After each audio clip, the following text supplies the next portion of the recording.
నా మాట కాదని వెళ్ళి గాయత్రి మెడలో తాళి కట్టబోయావంటే మా మాట మీద ఏం గౌరవం ఉంది, మా మాట మీద ఏం మర్యాద ఉంది?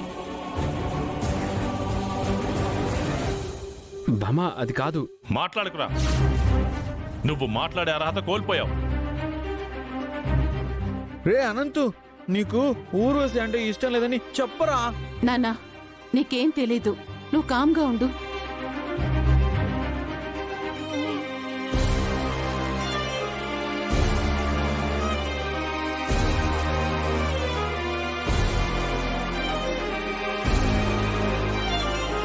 ఇంతదాకా వచ్చిన తర్వాత మా ఇంటి పరువు కోసం, నేనిచ్చిన మాట కోసం నేనొక నిర్ణయం తీసుకుంటున్నాను.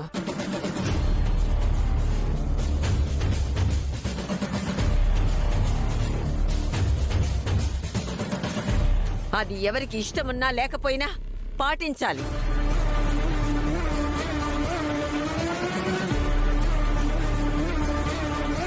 రమాప్రభ, చెప్పండి పిన్ని గారు.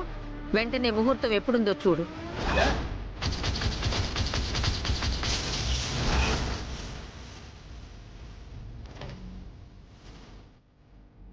నేను పంతులు గారికి అబ్బాయి అమ్మాయి జాతకం ఇచ్చాను. పంతులు గారు చూసి చెప్పండి.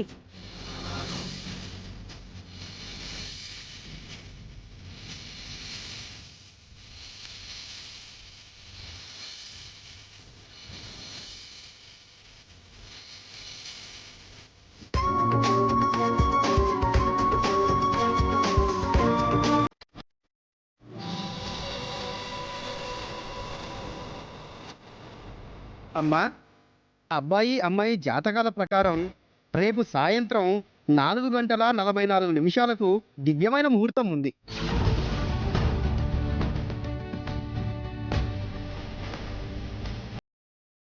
రమాప్రభ, ఆ ముహూర్తం నీకు ఓకేనా? అలాగే పిన్ని గారు. పంతులు గారు, ఆ ముహూర్తంలోనే నా రెండో మనవడికి వాళ్ళ అమ్మాయికి పెళ్లి నిశ్చయించినట్టు లగ్నపత్రిక రాయండి.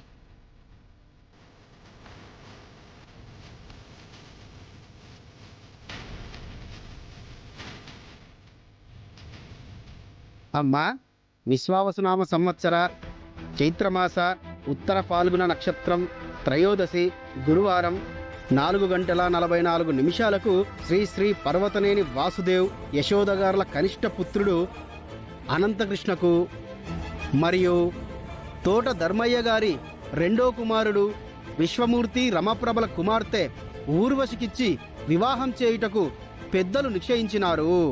శుభస్య శీఘ్రం.